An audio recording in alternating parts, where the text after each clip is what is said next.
Hello everyone, welcome back to IGNOU exams. आज मैं आपको इग्नू के कोर्स BEGE 142 अंडरस्टैंडिंग ड्रामा के क्वेश्चंस बताऊंगी जो आपके एग्ज़ाम पॉइंट ऑफ व्यू से काफ़ी ज़्यादा इम्पॉर्टेंट है। फर्स्ट क्वेश्चन में है short note on the following, मतलब कि आपको दो टर्म्स दे रखी हैं और इनके ऊपर आपको शॉर्ट नोट लिखना है। ये जो शॉर्ट नोट वाला क्वेश्चन है, इसमें जो बुक है आपकी अंडरस्टैंडिंग ड्रामा, इसमें ये डायरेक्ट आने के पूरी पॉसिबिलिटीज़ होती हैं, तो इस क्वेश्चन को छोड़कर बिल्कुल मत जाइएगा, जिसमें आपको शॉर्ट नोट लिखना है और ये 10 मार्क्स का क्वेश्चन आ जाता है आपके एग्ज़ाम में। तो देखिए, सबसे पहला शॉर्ट नोट आपको लिखना है ट्रेजेडी के ऊपर। ट्रेजेडी क्या होता है?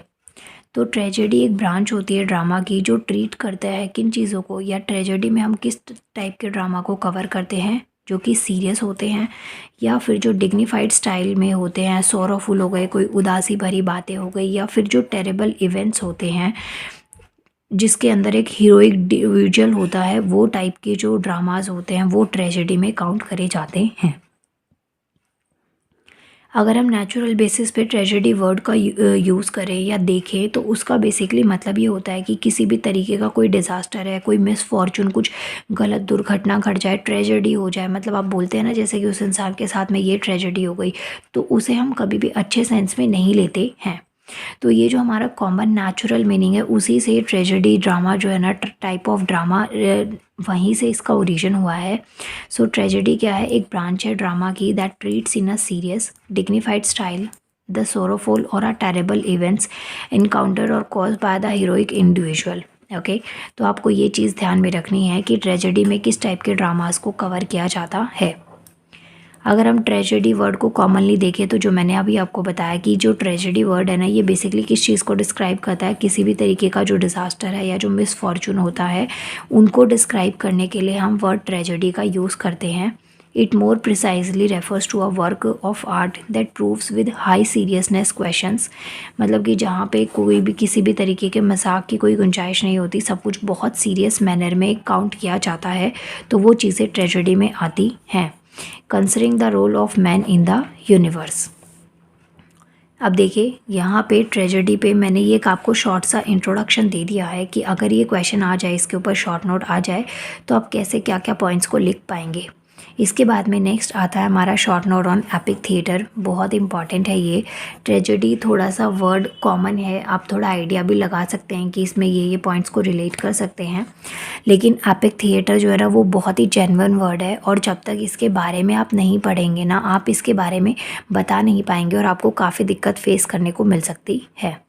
सो एपिक थिएटर क्या है? एक फॉर्म होता है डायडेक्टिक ड्रामा का, जो कि प्रेजेंट करता है series of loosely connected scenes that avoid illusions and offer interrupt the story line to address the audience directly with analysis, arguments और डॉक्यूमेंटेशन। सो बेसिकली जो एपिक थिएटर है, इसमें इस तरीके का ड्रामा आता है जो कि लूजली कनेक्टेड सीन्स होते हैं, जिनके बीच का बहुत सॉलिड कनेक्शन नहीं होता। कोई भी सीन कहीं से भी स्टार्ट हो रहा है, बेसिकली कोई भी एनालिसिस हो सकता है किसी चीज़ का, कोई आर्ग्यूमेंट हो सकता है, या कोई जो डॉक्यूमेंटेशन होता है ना, इस तरीके की जो चीज़ें हैं वो हमारे एपिक थिएटर के अंदर काउंट करी जाती हैं। एपिक थिएटर जो है ना, बहुत ही कॉमन और एक एसोसिएटेड ड्रामा थ्योरी होती है जो प्रैक्टिसाइज करी जाती है, स्पेशली जो प्ले राइटर डायरेक्टर हैं उनके थ्रू इसके बारे में ज़्यादा डेफिनेशन दी गई थी। जो बर्टोलॉट ब्रेचट, देखिए मुझे इसकी प्रोनाउंसिएशन नहीं आती है, ऑनेस्टली बोल रही हूँ, आप इनको देख लेना इनके नाम को, क्योंकि जो एपिक जो थिएटर है ना, इसके अंदर इनका नाम बहुत इंपॉर्टेंट है। इनसे रिलेटेड काफ़ी सारी थ्योरीज एपिक थिएटर वाले पोर्शन में आपको ऐड ऑन करनी है। तो इन्होंने जर्मनी में 1920s का जो टाइम था, उस टाइम पे इन्होंने कुछ थ्योरीज बताई थी इससे रिलेटेड। तो ये इससे जो अभी जो हम करंट में एपिक थ्योरी पढ़ते हैं, तो उस एपिक थ्योरी को 1920s के टाइम की जो एपिक थ्योरी थी, या जो की पॉइंट्स या जो थ्योरीज इन्होंने दी थी, उनसे इसको रिलेट करके आज की डेट में चीज़ों को बनाया गया है। मेनली आपको ध्यान में रखना है कि जितना भी जो एनालिसिस होता है, आर्ग्यूमेंट्स होते हैं, या जो डॉक्यूमेंटेशंस होती हैं, या जो लूजली कनेक्टेड सीन्स होते हैं, वो सब चीज़ें एपिक थ्योरी के अंदर आती हैं। He wished to block their emotional response and to hinder their tendency to emphasize with the characters and become caught up in the action। इनके अकॉर्डिंग क्या था कि जो भी आपका इमोशनल रिस्पॉन्स है, मतलब कि जैसे एक्टिंग जब भी होती है ना, या ड्रामा हो, कोई भी प्ले परफॉर्म किया जाता है, तो उस टाइम पे हमारा जो माइंड सेट होता है या प्रेजेंस ऑफ माइंड होता है, वो कैसा भी हो, हमें अपने उन इमोशंस को, जो हमारे इमोशंस होते हैं, अब चाहे सैडनेस हो, चाहे बहुत हैप्पीनेस हो, या फिर बहुत एंगर हो किसी चीज़ का, तो उन सब इमोशंस को कंट्रोल करके जो हमें कैरेक्टर दिया जाता है उसमें जाना बहुत ज़रूरी होता है, और उस कैरेक्टर के साथ में रिस्पेक्ट दिखाना बहुत बहुत ज़्यादा इम्पॉर्टेंट होता है। तो यही चीज़ें यहाँ पे आपको समझा रखी हैं कि एपिक थिएटर अगर क्वेश्चन आए तो आप किस तरीके से अपने पॉइंट्स को ऐड कर सकते हैं। यहाँ पे एक बार देखिए, पहला जो शॉर्ट नोट है वो मैंने आपको बताया ट्रेजेडी के ऊपर, इसके बाद में नेक्स्ट मैंने शॉर्ट नोट बताया आपको एपिक थिएटर के ऊपर।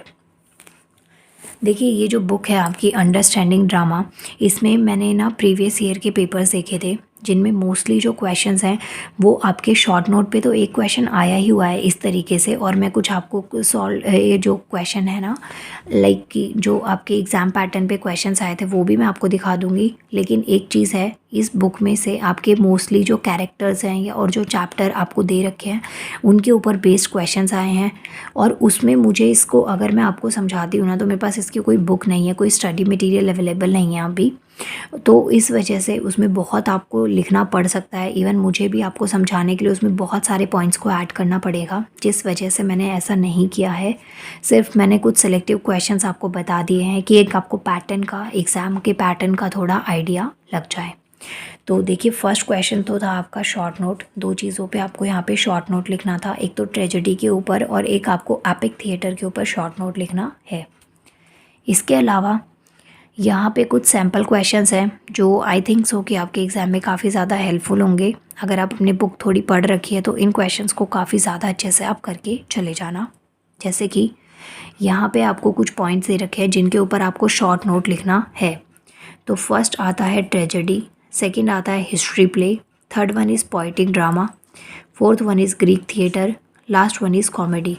तो इनके ऊपर आपको शॉर्ट नोट लिखना है। तो देखिए यहाँ पे 5 पॉइंट्स हैं, जिसमें से एक जो ट्रेजेडी है ना वो मैंने यहाँ पे लिख दिया है, जिससे आपको थोड़ा आइडिया लग जाए कि आपको किस तरीके से इन पे शॉर्ट नोट लिखना है। तो इन पॉइंट्स को जो है ना अपने शॉर्ट नोट के लिए प्रिपेयर करके जाइएगा कि कोई भी एग्ज़ाम में आए तो एटलीस्ट आप उसको अटेम्प्ट कर पाएँ।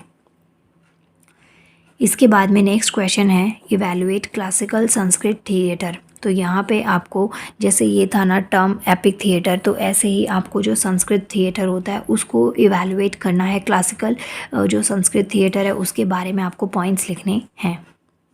नेक्स्ट क्वेश्चन है, इम्पॉर्टेंट है, ऐसा ही सेट कि आपके पास में कैरेक्टर स्केच और जो चैप्टर बेस्ड क्वेश्चंस है ना वो ज़्यादा आ रहे हैं। चैप्टर की थ्योरी नरेट करना, ये सब चीज़ें आपके इस पेपर में मोस्टली क्वेश्चंस मैंने देखे थे अभी तक। सो क्वेश्चन है attempt a character sketch of जोई केलर। तो यहाँ पे आपको एक कैरेक्टर को एक्सप्लेन करना है।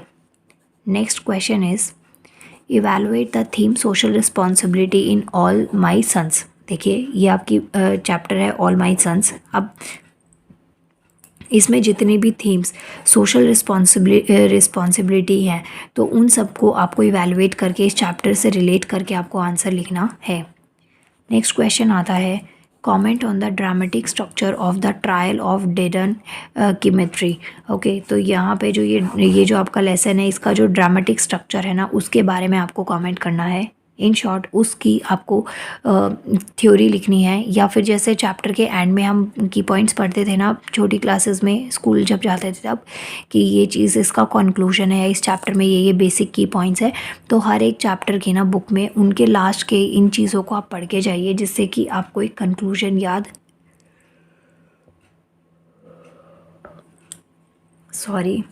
जिससे कि आपको ना इनका कंक्लूजन याद रहे। तो ये हो गया आपकी वीडियो कंप्लीट। नाउ मिलते हैं नेक्स्ट वीडियो में, जिसमें मैं आपको एक नया सब्जेक्ट समझाऊंगी। नए दूसरे कोर्स को हम डिस्कस करेंगे। Thank you so much.